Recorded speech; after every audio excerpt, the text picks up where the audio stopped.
అందరికీ నమస్కారం. ఇవాళ మనతో ప్రముఖ ఆధ్యాత్మికవేత్త జ్యోతిష్య వాస్తు పండితులు వైవిఎస్ఎస్ గిరిరావు గారు మనతో ఉన్నారు. వారితో మాట్లాడదాం. గురుగారు నమస్కారం. నమస్తే అండి. గురుగారు, పెళ్లి సంబంధాలు కుదరక చాలా మంది ఇబ్బంది పడుతూ ఉంటారు. అలాంటి వారికి పెళ్లి సంబంధాలు వెతుక్కుంటూ రావాలంటే ఏం చేయాలంటారు? కాస్త వివరించండి.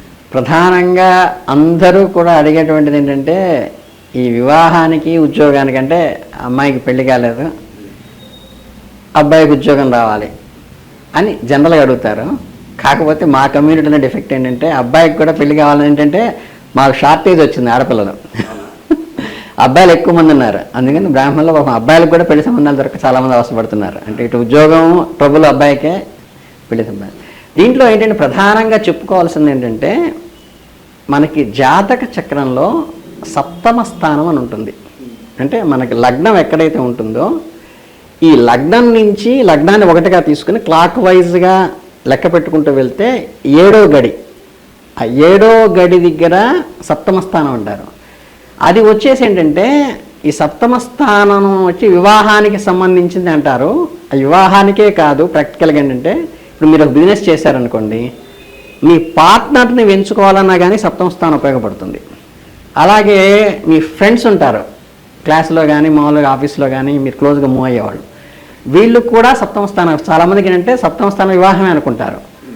అని ఏంటంటే ఒక రిలేషన్షిప్కి ఒక కలిసి పయనించటానికి ఉపయోగపడేదంతా కూడా సప్తమ స్థానంగా తీసుకుంటాం. ఈ సప్తమ స్థానంలో కనుక మీరు గురు అనుగ్రహం ఉండటం వల్ల, అంటే గురుగ్రహం అందులో ఉన్న గురువు సప్తమ స్థానాన్ని చూస్తున్నా, సప్తమ స్థానంలో శుభగ్రహాలున్నా, శుభగ్రహాల వీక్షణ సప్తమ స్థానం మీద ఉన్నా, మీకు ఎప్పుడు ఏంటంటే ఇవన్నీ వివాహం కానీ, లేకపోతే బిజినెస్ పార్ట్నర్ కానీ, లేకపోతే నేను బెస్ట్ ఫ్రెండ్స్ కానీ, లేకపోతే ఆఫీస్లో కొలీగ్స్ కానీ, వీటన్నిటి నుంచి అనుకూలత అనేది వస్తుంది. మీకు ఎప్పుడైనా ఏంటంటే వివాహంలో ఆలస్య వివాహాలు జరిగినప్పుడు ఏంటంటే ఈ సప్తమాధిపతి శని కావటం కానీ, అంటే మనకి మొత్తం మేషరాశి నుంచి చివరి దాకా వచ్చినప్పుడు ఏంటంటే మకర కుంభాలు వచ్చేసేసి శనికి ఓన్ హౌస్ అని, అంటే మీ ఇంట్లో మీకు ఒక తెలియకుండానే కమాండ్ ఉంటుంది. నేను వచ్చి మీ ఇంట్లో కూర్చున్నప్పుడు అంటే నేను యాజ్ ఎ గెస్ట్గా కొంచెం నాకు లిమిటేషన్స్ ఉంటాయి, మా ఇంట్లో నాకు ఫుల్ కమాండ్ ఉంటుంది. అలాగేంటంటే ఆయన స్థానం లగ్నం అయినప్పుడు కూడా కొంచెం ఆలస్య వివాహాలు జరిగేటువంటి అవకాశం ఉంది. లేకపోతే సప్తమంలో కనుక శని ఇల్లు కట్ట, అంటే ఈ మకర కుంభాల సప్తమం అవ్వటం కానీ, లేకపోతే సప్తమంలో శని ఉండటం కానీ, లేదా లగ్నంలో శని ఉండటం కానీ, ఇట్లా రాహుకేతువులు కొన్ని ఇబ్బందికరమైన వీటి వల్ల ఏమవుతుందంటే ఈ రిలేషన్షిప్ అనేది అంత పాజిటివ్గా లేవకుండా లేట్ అవ్వడం, ప్రతిదానికి గొడవలు పట్టడం అనేది జరుగుతుంది. దానివల్ల ఏంటంటే మీకు లైఫ్ పార్ట్నర్ కానీ, బిజినెస్ పార్ట్నర్ కానీ, బెస్ట్ ఫ్రెండ్స్ కానీ పాజిటివ్గా ఉండటానికి ఒకే గ్రహ ప్రభావము, నెగిటివ్గా ఉండటానికి కూడా ఒకే గ్రహం. దీనికి మనకి ఆ దోష నివారణకి మనం ఏంటంటే గ్రహ జపాలు, దానికి రిలేటెడ్గా సంబంధించినటువంటి ఏ గ్రహ దోషం అయితే మనకి ఉందో దానికి అన్ని వేల జపం చేయటము అని. చాలామంది ఏంటంటే ఈ జపం చేసేటప్పుడు కూడా నేను మొహమాటం లేకుండా చెప్తున్నాను. చాలామంది ఏంటంటే పంతులు గారిని పిలిచి శుభ్రంగా సంభావన ఇచ్చేసి ఆయన జపం చేస్తూ కూర్చుంటారు ఇంట్లో. ఈయన రిలాక్స్డ్గా సోఫాలో కూర్చుని ఈయన రిలాక్స్డ్లో ఈయన పనులు సెల్ చూసుకోవటం, ఈ హడావిడిలో ఉంటాడు. డబ్బులు వదిలేయటం కాకుండా వీళ్ళు కూడా జపం చేయాలి. ఎగ్జాక్ట్లీ 100%. మనకి ఫలితం రావాలంటే మనం తినాలి.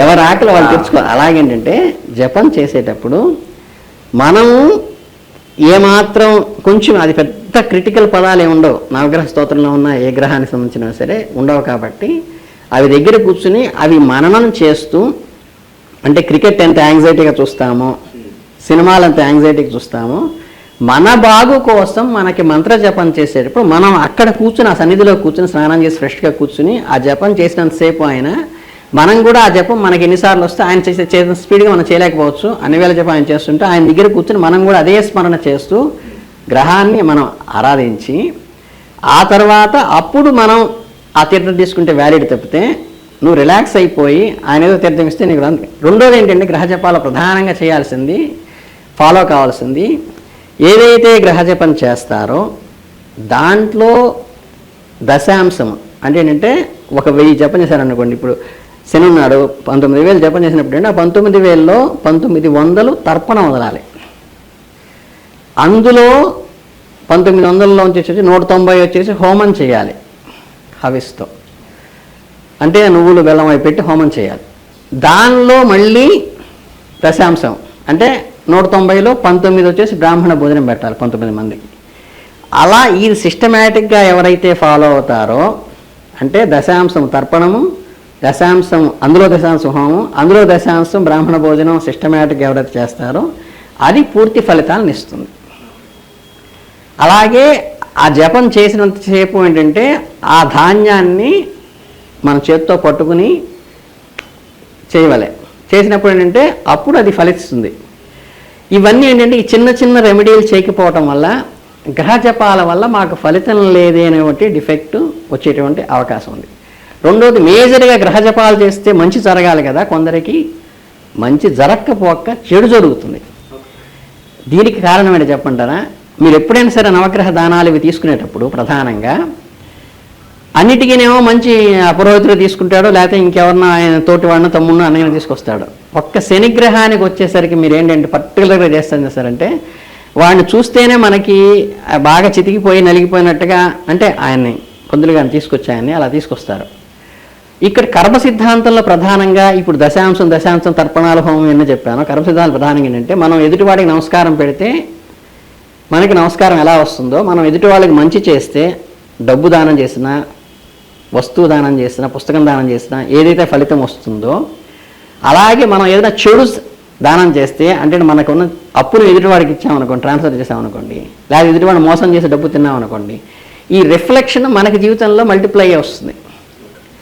అలాగే ఈ శని దానం తీసుకుంటున్నవాడు శని దానానికి నేను తీసుకుంటున్నానని ఆయన ఇచ్చానుష్ఠానం చేసే 2 పూట సంధ్యావనం చేసేవాడు అండి, వాడు శ్రద్ధగా గాయత్రి జపంతో ఈ దోషాన్ని నివారించుకునే కెపాసిటీ ఆయనకు ఉంటే తీసుకునే వ్యక్తికి, అప్పుడు మీరు ఇచ్చిన దోషాన్ని ఆయన పరిహరించుకోగలుగుతాడు. పరిహరించడం వల్ల మీకు దోషం క్లియర్ అవుతుంది. అంటే ఆయన బదులు మనీ బదులు నేను కడతాలండి, మీకు ఎంత కావాలో అప్పు ఉంది అని చెప్పేసి తీసుకుని నేను కట్టేసుకుంటే పరిహారం అవుతుంది. నేను కడతానని అప్పచెప్పి నేను కూడా కట్టలేని పరిస్థితి వస్తే ఏమవుతుంది, అల్టిమేట్గా మళ్ళీ మీకే రిఫ్లెక్ట్. అంటే శనిదానం తీసుకున్నవాడు దాన్ని పరిహరించుకోలేకపోతే ఆ శని దోషాన్ని ఆయన అనుభవించాల్సి వస్తుంది, ఆ కష్టాన్ని ఆయన భరించాల్సి వస్తుంది. ఆయన ఎప్పుడైతే భరిస్తాడో దానికి 10 మనకి రిఫ్లెక్ట్ అయి వస్తుంది. అంటే మనం దానం చేసినప్పుడు శుభం కలగకపోగా మనకి వ్యతిరేక ఫలితాలు వచ్చి ఇంకా మనకి ఇబ్బంది కలిగేటువంటి పరిస్థితులు ఇవి కాషన్ తీసుకోకపోవటం వల్ల వస్తాయి. ఇందుకు ఏంటంటే నేను చేసింది ఏంటంటే చిన్న రెమెడీ, శని దోషానికి కష్టాలు వచ్చినప్పుడు కానీ వివాహానికి కానీ వీటిలో వచ్చినప్పుడు ఏంటంటే మనకి ఎదుటివాడికి దానం చేస్తే వాడు రెక్టిఫై చేసుకునే కెపాసిటీ ఉంటే చేయాలి, లేకపోతే చేయకూడదు కదా. అదే మనకి సింపుల్ రెమెడీ, మీకు వేలు కూడా ఖర్చు పెట్టక్కర్లా. ఇప్పుడు దేవాలయాల్లో కార్తీక మాసాల్లో పెద్ద పెద్ద దీపారాధనలు పెడుతుంటారు, చక్కగా దీపాలన్నీ పెట్టి ఒక స్టాండ్ లాగా పెడుతుంటారు, చక్క లేకపోతే గుడి అంతా అమరుస్తుంటారు. శనికి కారకత్వం నువ్వులు, శనికి కారకత్వం నువ్వుల నూనె, శనికి కారకత్వము పత్తి.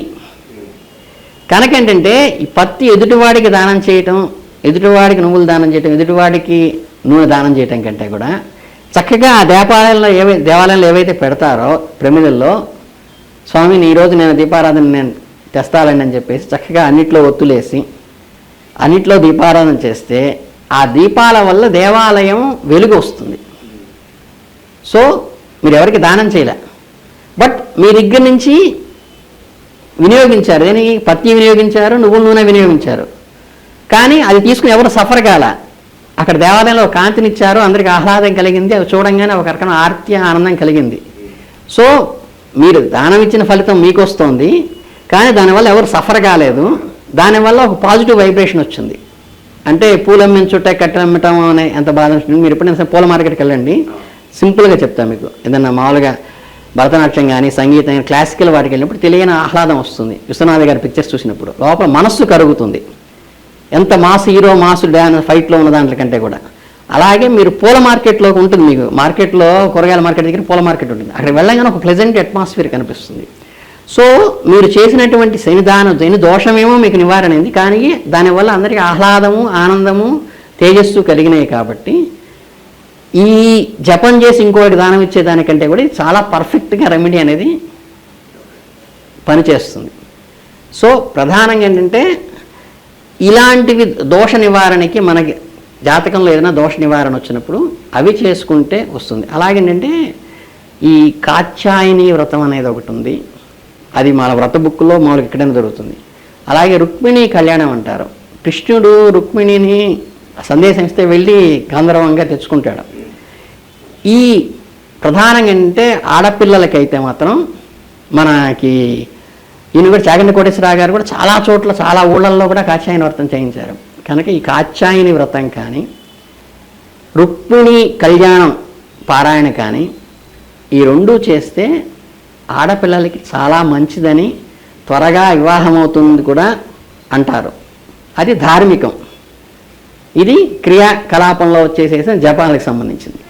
ఈ రెండు చేసుకోవాలి. రెండోది లౌకికంలో ఏంటంటే ప్రధానంగా రిస్ట్రిక్షన్స్ పెట్టుకోకుండా, మనకేమో డిగ్రీ క్వాలిఫై అయి ఉంటుంది, మనమేమో జస్ట్ ఏమైనా బీటెక్ చేస్తుంటాము, నాకు ఇంత ప్యాకేజ్ కావాలి, ఇంత సాఫ్ట్వేర్ కావాలి, ఏవో కోరికలు విపరీతంగా పెట్టుకోవడం కూడా ఏంటంటే ఇది లౌకికంగా తల్లిదండ్రులు పాటించాల్సిన ప్రధాన విషయం. కనుక ఏంటంటే లౌకికంగా మనం కోరికలు తగ్గించుకోవాలి, లిమిటేషన్స్ పెళ్ళికొడుకు ఉండాలని. కాత్యాయని వ్రతం అనేది చేసుకోవచ్చు, రుక్మిణీ కళ్యాణ పారాయణ చేసుకోవచ్చు. గ్రహ జపాలు అయితే సైంటిఫిక్గా నేను ఇందాక చెప్పిన సిస్టమ్ అంతా కూడా ఫాలో కావాలి. ఇవి చేసుకుంటే ఏది చేసుకున్నా సరే మనకి వివాహానికి సంబంధించిన దోషాలన్నీ కూడా పూర్తిగా నివారణ అవుతాయి. అందరూ పిల్లలు కూడా చక్కగా వివాహం చేసుకుని మంచి వృద్ధిలోకి రావాలని మనస్ఫూర్తిగా కోరుకుంటూ. చాలా చక్కగా వివరించారు గురుగారు. పెళ్ళికాక చాలా మంది ఇబ్బంది పడుతున్నారు, అలాంటి వారికి మీరు చెప్పిన పరిష్కార మార్గాలు ఎంతగానో ఉపయోగపడతాయి. ధన్యవాదాలు.